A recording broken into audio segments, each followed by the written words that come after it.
చేతో భద్రముగా త్రిలోకగత దాక్షిణ్యుండు పాతాళ పుంగోతుల్ వెల్వడి దుష్టరాక్షసులు నాగుల్ వత్తురంచింద్రుడున్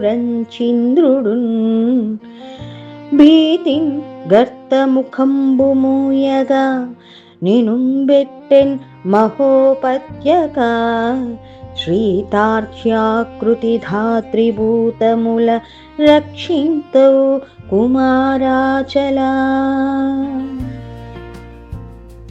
కవి సామ్రాట్ శ్రీ విశ్వనాథ సత్యనారాయణ గారి సుందరకాండలోని అద్భుతమైన శార్దూల పద్యం ఇది హనుమంతుడు సముద్ర లంఘనం చేస్తుంటే మైనాకుడు పైకి లేచి హనుమతో అన్న మాటలు. మైనాకుడు హనుమంతునితో ఈ విధంగా అన్నాడు: కుమారా, హనుమ, పూర్వం పర్వతాలకు రెక్కలు ఉండేవి. అప్పుడు అవి ఇష్టం వచ్చినట్టు ఎగిరి జనాల మీద పడతాయేమో అని భయం వేసింది ఇంద్రునికి. తన వజ్రాయుధంతో అన్ని పర్వతాల రెక్కలు నరికేశాడు. అప్పుడు నీ తండ్రి వాయుదేవుడు నన్ను సముద్రంలో దాచాడు. నాకు రెక్కలు ఉండిపోయాయి. కానీ ఇంద్రుడు నన్ను ఇక్కడ ఎందుకు పెట్టాడో తెలుసా? త్రిలోకాలలో దయామయుడైన ఇంద్రుడు ఈ విధంగా అన్నాడు: పాతాళంలోని దుష్ట రాక్షసులు నాగులు ఆ బిలాల నుండి పైకి వచ్చి లోకాలను బాధ పెడతారు. అలా జరగకుండా ఆ బిలం మూతిని మూయాలి అని తెలివిగా నిన్ను ఇక్కడ మూతలా పెట్టాను అని ఇంద్రుడు నాతో అన్నాడు.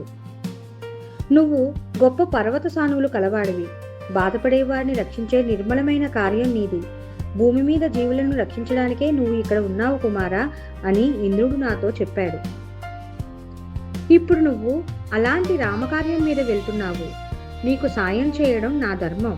కొంచెం సేపు నా మీద విశ్రాంతి తీసుకోనాయనా అని మైనాకుడు హనుమంతునితో అన్నాడు.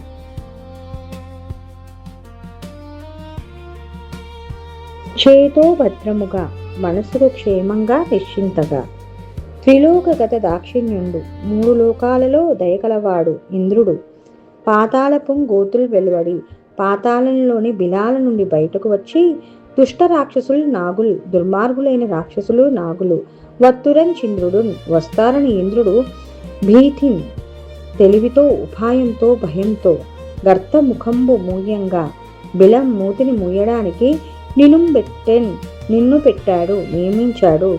మహోపత్యక, గొప్ప పర్వత సానువులతో కూడినవాడా, శ్రీతార్క్ష్యాకృతి, శ్రీమంతమైన, బాధపడేవారిని రక్షించే నిర్మలమైన పని కలవాడా, దాత్రిభూతముల రక్షింత, భూమిపై ఉన్న జీవులను రక్షించేవాడా, కుమారాచల, కుమారా, ఓ పర్వతమా,